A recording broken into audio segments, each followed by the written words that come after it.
सबैजना नमस्ते अनि शुभ बिहानी। आज चाहिँ म बिहानै उठेर भिडियो बनाउनलाई खोजेको, तर मेरो गाई भइदिरहेको होइन। म चाहिँ टर्ने खोज्दै हिँड्दैछु गाईहरू। के गरौँ, बिहान आफू निकालेको त गाई भन्छ नि थाहै छैन। त्यही भएर चाहिँ ब्लग बनाउनको लागि म चाहिँ उता यता खोज्दै थिएँ। अब कहाँ गएको भन्ने थाहा भएन। खेतको आली काट्न गएको भन्ने कुरो सुनिसकेपछि म चाहिँ कता गएको त आली काट्नु त्यतितिर निस्किँदैछु गाईहरू मकै बारी हुँदै। फाइनल्ली आज बिहानको भ्लग हाम्रो चिप्लेर यहीँ ढलिहाल्ने थियो गाईहरू फाइनल्ली। अनि खोज्दै जाने क्रममा चाहिँ कहाँ छन् भन्ने कुरा पत्ता नलागिसकेपछि अब खोज्दै खेतबारीमा हेर्दै हिँड्दै गर्दाखेरि फाइनल्ली घाँस त हेरेर काटिहालेको छन्। कुन आलीतिर पुगेछन् गाईहरू।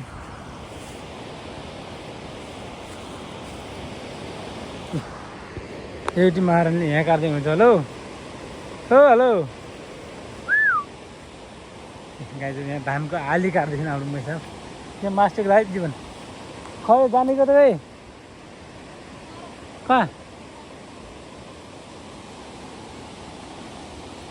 एकदिन यहाँ हुनुहुन्छ भने अर्को बेला चाहिँ कता जानु भएको भने थाहा छैन।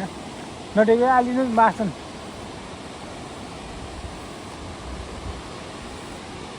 फाइनल्ली गाईहरू हाम्रो भ्लगमा स्वागत छ हजुरहरूलाई। अनि म चाहिँ जसो आएँ गाईहरू आली काट्नु लाग्यो, भिडियोहरू बनाउँदै धानबारी हुँदै। त हाम्रो धानबारीतिर मैसा भ्लगिङ गर्ने क्रममा आज भेडी चाहिँ एकदम ओर्लेर आएको छ गाईहरू। हाम्रोतिरको सिन मौसम आजको बादलले माझतिर छोपिरहेको छ भने डाँडा काँडा तलतिर चाहिँ एकदम हरियाली देखिरहेको छु।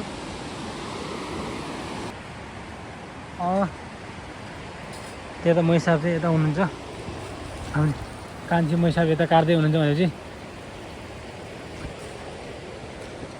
Finally guys. हेलो, हाई गरिदेऊ त, हाई गरिदेऊ न। अब कान्छी मैसाब यहाँ काट्दै हुन्छ भनेपछि फाइनल्ली एउटा भिडियो बनाउनु जाउँ त। आउँदा त्यहीँतिर चाहिँ छिटो। फाइनल्ली गाईहरू हाम्रो भ्लग चाहिँ अन्तिमसम्म हेरिदिनु होला। त्यसको लागि उनीहरूले काम ठुलो कि तेरो नाच्ने ठुलो भनिरहेको थिएँ। छिटो आइज भनेको छु कान्छीलाई चाहिँ। ओए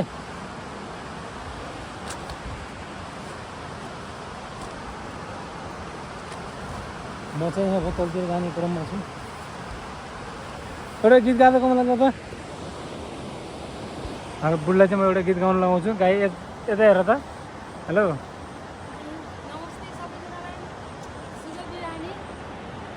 के भन्छ केही सुनि।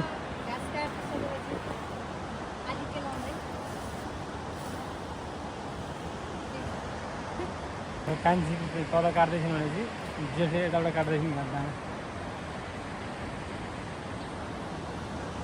त्यो चाहिँ हाम्रो क्यामेराम्यान हो। आज जेठीपट्टि काट्दैछन् भनेपछि कान्छी चाहिँ तलबाट काट्दै आएकी छिन्। फाइनली गाईहरू यो सिद्ध्याएर चाहिँ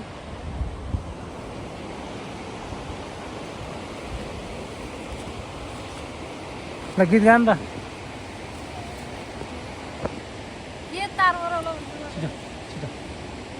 हामी चाहिँ अब भिडियो बनाउनलाई रेडी भइसकेको छ। यता हेर त मैसा, हाई गरिदेऊ त। जिब्रो यति लामो जिब्रो निकाल्छ यसले हाई गर्नलाई। सर्प जस्तै नागिन डस्न सक्छ फेरि गाईहरू। नागिन गर्छ, यति लामो जिब्रो निकाल्छ नागिनले। फुल नागिनका साथमा गाईहरू यसरी नागिन पाल्नुपर्छ। हेरौँ यहाँ आजी अर्की नागिन यहाँ तल यत्रो आँखा फर्काउँछ।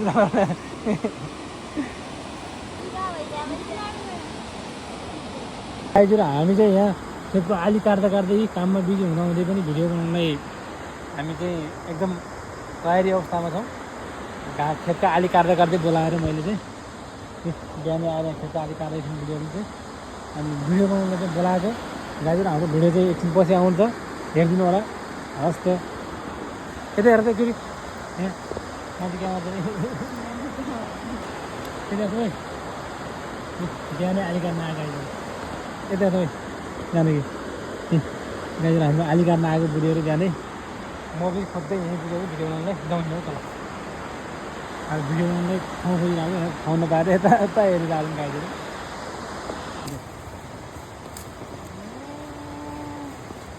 आज मेरो माइत जाने पालो आज मेरो माइत जाने पालो मुसालाई धार पानी पर्यो बढीलाई किन होला आज मेरो माइत जाने पालो मुसालाई धार पानी पर्यो बढीलाई किन होला खोला नाला बढेर वारको पार खोला नाला बढेर वारको पार